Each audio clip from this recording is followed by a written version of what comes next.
السلام علیکم ورحمۃ اللہ وبرکاتہ۔ حضرت درار بن ازور ایک ایسے انسان تھے کہ اس دور میں دشمن ان کے نام سے کانپ اٹھتے تھے اور ان کی راہ میں آنے سے کتراتے تھے۔ جنگ ہوتی تھی تو سارے دشمن اور فوجیں ذرہ اور جنگی لباس پہن کر جنگ لڑتے تھے، لیکن آفرین حضرت درار رضی اللہ تعالی عنہ پر آپ ذرہ تو درکنار اپنا کرتا بھی اتار دیتے تھے۔ لمبے بال لہراتے چمکتے بدن کے ساتھ جب میدان میں اترتے تھے تو ان کے پیچھے دھول نظر آتی تھی اور ان کے آگے لاشیں۔ اتنی پھرتی، تیزی اور بہادری سے لڑتے تھے کہ دشمن کی صفیں چیر کر نکل جاتے تھے۔ ان کی بہادری پر بے شمار مرتبہ حضرت خالد بن ولید رضی اللہ تعالی عنہ کو تعریف کرنے اور انعام و کرام دینے پر مجبور کیا۔ دشمنوں میں وہ ننگے بدن والا کے نام سے مشہور تھے۔ رومیوں کے لاکھوں کی تعداد پر مشتمل لشکر سے جنگ اجناد دین جاری تھی۔ حضرت درار رضی اللہ تعالی عنہ حسب معمول میدان میں اترے اور صف آرا دشمن فوج پر طوفان کی طرح ٹوٹ پڑے۔ اتنی تیزی اور بہادری سے لڑے کہ لڑتے لڑتے دشمن فوج کی صفیں چیرتے ہوئے مسلمانوں کے لشکر سے بچھڑ کر دشمن فوج کے درمیان تک پہنچ گئے۔ دشمن نے انہیں اپنے درمیان دیکھا تو ان کو نرغے میں لے کر بڑے مشکل سے قید کر لیا۔ مسلمانوں تک بھی خبر پہنچ گئی کہ حضرت درار رضی اللہ تعالی عنہ کو قید کر لیا گیا ہے۔ حضرت خالد بن ولید رضی اللہ تعالی عنہ نے اپنی فوج کے بہادر نوجوانوں کا دستہ تیار کیا اور حضرت درار رضی اللہ تعالی عنہ کو آزاد کروانے کے لیے ہدایت وغیرہ دینے لگے۔ اتنے میں انہوں نے ایک نقاب پوش سوار کو دیکھا جو گرد اڑاتا دشمن کی فوج پر حملہ آور ہونے جا رہا ہے۔ اس سوار نے اتنی تند خوئی اور غضب ناکی سے حملہ کیا کہ اس کے سامنے دشمن پیچھے ہٹنے پر مجبور ہو گیا۔ حضرت خالد رضی اللہ تعالی عنہ اس کے وار دیکھ کر اور شجاعت دیکھ کر اش کر اٹھے اور ساتھیوں سے پوچھا کہ یہ سوار کون ہے، لیکن سب نے لا علمی ظاہر کی کہ وہ انہیں ہی جانتے۔ حضرت خالد بن ولید رضی اللہ تعالی عنہ نے جوانوں کو اس سوار کی مدد کرنے کو کہا اور خود بھی مدد کرنے اس کی جانب لپکے۔ گمسان کی جنگ جاری تھی۔ کبھی حضرت خالد بن ولید رضی اللہ تعالی عنہ اس سوار کو نرغے سے نکلنے میں مدد کرتے اور کبھی وہ سوار حضرت خالد بن ولید رضی اللہ تعالی عنہ کی مدد کرتا۔ حضرت خالد رضی اللہ تعالی عنہ اس سوار کی بہادری سے متاثر ہو کر اس کے پاس گئے اور پوچھا کون ہو تم؟ اس سوار نے بجائے جواب دینے کے اپنا رخ موڑا اور دشمن پر جارحانہ حملے اور وار کرنے لگا۔ موقع ملنے پر دوسری بار پھر حضرت خالد بن ولید رضی اللہ تعالی عنہ نے پوچھا اے سوار تو کون ہے؟ اس سوار نے پھر جواب دینے کی بجائے رخ بدل کر دشمن پر حملہ آور ہوا۔ تیسری بار حضرت خالد بن ولید رضی اللہ تعالی عنہ نے اس سوار سے اللہ کا واسطہ دے کر پوچھا کہ اے بہادر تو کون ہے؟ تو نقاب کے پیچھے سے نسوانی آواز آئی کہ میں درار بن ازور رضی اللہ تعالی عنہ کی بہن خولہ بنت ازور ہوں اور اس وقت تک چین سے نہیں بیٹھوں گی جب تک اپنے بھائی کو آزاد نہیں کروا لیتی۔ حضرت خالد بن ولید رضی اللہ تعالی عنہ نے کہا کہ پہلے کیوں نہیں بتایا؟ تو کہنے لگی آپ نے منع کر دینا تھا۔ حضرت خالد بن ولید رضی اللہ تعالی عنہ نے کہا آپ کو آنے کی کیا ضرورت تھی؟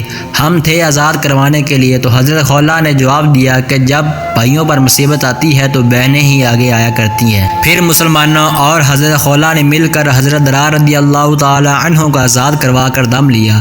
حالانکہ خولہ بنت ازور کی اپنی شخصیت بھی کچھ کم با کمال نہ تھی، لیکن درار بن ازور کی بہن ہونے کی وجہ سے بھی مزید شہرت ملی۔ درار بن ازور کا ذکر ملک شام کی فتوحات میں نمایاں طور پر ملتا ہے۔ حضرت درار بن ازور رضی اللہ تعالی عنہ والے واقعے کی کچھ ہی عرصہ بعد شام کے عیسائیوں نے اپنے ایک کمانڈر بولس اور اس کے بھائی بطرس کی قیادت میں مسلمانوں کے ایک چھوٹے لشکر پر حملہ کر کے کچھ مسلمان خواتین کو گرفتار کر لیا، جن میں حضرت خولہ بھی شامل تھیں۔ گرفتار شدہ عورتیں قبائل عرب سے مقابلہ کرنے کی خوگری اور عادی تھی۔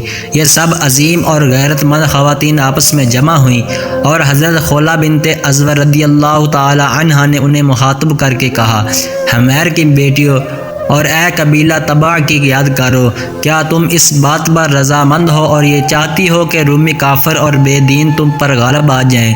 تم ان کی لونڈیاں باندیاں بند کر رہو۔ کہاں گئی تمہاری وہ شجاعت اور کیا ہوئی تمہاری وہ غیرت جس کا چرچا عرب کی لونڈیوں میں اور جس کا ذکر عربی مجلسوں میں ہوا کرتا تھا؟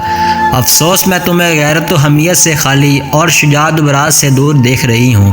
میرے نزدیک اس آنے والی مصیبت سے تمہارا قتل ہو جانا بہتر اور رومیوں کی خدمت کرنے سے مر جانا افضل ہے۔ یہ سن کر عفیرہ بنت عفار حمیریہ رضی اللہ تعالی عنہا نے کہا، اے بنت ازور، تم نے ہماری شجاعت و برات، عقل و دانائی، بزرگی اور مرتبہ کے متعلق جو کچھ بیان کیا وہ واقعی سچ ہے، اور یہ بھی صحیح ہے کہ ہمیں گھوڑے کی سواری کرنے کی عادت ہے اور دشمن کا رات کے وقت بھی قاضیہ تنگ کر دینا آتا ہے، مگر یہ تو بتلائیں کہ جو شخص نہ گھوڑا رکھتا ہو، نہ نیزہ اس کے پاس کوئی ہتھیار ہو، نہ تلوار، ایسا شخص کیا کر سکتا ہے؟ آپ کو معلوم ہے کہ ہمیں دشمن نے اچانک گرفتار کر لیا، ہمارے پاس اس وقت کوئی سامان نہیں، ہم بکریوں کی طرح ادھر ادھر بھٹکتے پھر رہے ہیں۔ یہ سن کر حضرت خولہ رضی اللہ تعالی عنہ نے کہا، قبیلہ طبائیہ کی بیٹیوں، تمہاری غفلتوں کا کچھ ٹھکانہ ہے، خیموں کی لکڑیاں اور ستون تو موجود ہیں، ہمیں چاہیے کہ ہم انہیں اٹھا کر بدبختوں پر حملہ آور ہوں، ممکن ہے کہ ارحم الراحمین ہماری مدد کریں اور ہم غالب آ جائیں، ورنہ کم از کم شہید ہی ہو جائیں تاکہ یہ کالک کا ٹیکہ تو ہماری پیشانیوں پر نہ لگنے پائے۔ اس کے بعد ہر ایک عورت نے خیمہ کی ایک لکڑی اٹھائی۔ حضرت خولہ رضی اللہ تعالی عنہ خود بھی کمر باندھ کر ایک بڑی سی لکڑی کاندھے پر رکھ کر آگے ہوئی۔ حضرت خولہ رضی اللہ تعالی عنہ اپنی اس نسوانی فوج کو مخاطب کیا، اگر تم کمزور ہو گئی تو یاد رکھنا تمہارے سینوں کو نیزے توڑ دیں گے اور تمہاری گردنوں کو تلواریں کاٹ ڈالیں گی، تمہاری کھوپڑیاں اڑ جائیں گی اور تم سب یہیں ڈھیر ہو کر رہ جاؤ گی۔ یہ کہہ کر آپ نے قدم بڑھایا اور ایک رومی کے سر پر اس زور سے لکڑی ماری کہ وہ زمین پر گر پڑا اور مر گیا۔ رومیوں میں خلبلی مچ گئی، جیسے ہی کوئی شخص ان کے قریب پہنچتا تھا تو یہ پہلے لکڑیوں سے اس کے گھوڑے کے ہاتھ پیر توڑ دیتی تھی، اور جس وقت وہ سوار الٹے منہ گرتا تھا تو ضربیں مار کر اس کا سر توڑ دیتی تھی، اس لیے ان تک کوئی پہنچ نہ سکا۔ ان بہادر خواتین نے اس طرح 30 سوار موت کے گھاٹ اتار دیے۔ بطرس یہ دیکھ کر آگ بگولا ہو گیا، گھوڑے سے نیچے اترا اور اس کے ساتھ اس کے ہمراہی بھی پیدل ہو گئے۔ پھر وہ سب نیزے اور تلواریں لے کر خواتین اسلام کی طرف بڑھے۔ خواتین آپس میں ایک دوسرے کی طرف لپکیں اور آپس میں کہنے لگی، ذلت کی زندگی سے عزت کے ساتھ مر جانا بہت زیادہ افضل ہے۔ حضرت خولہ بنت ازور رضی اللہ تعالی عنہ کی طرف اس نے دیکھا جو ایک شیرنی کی طرح دوڑ رہی تھی۔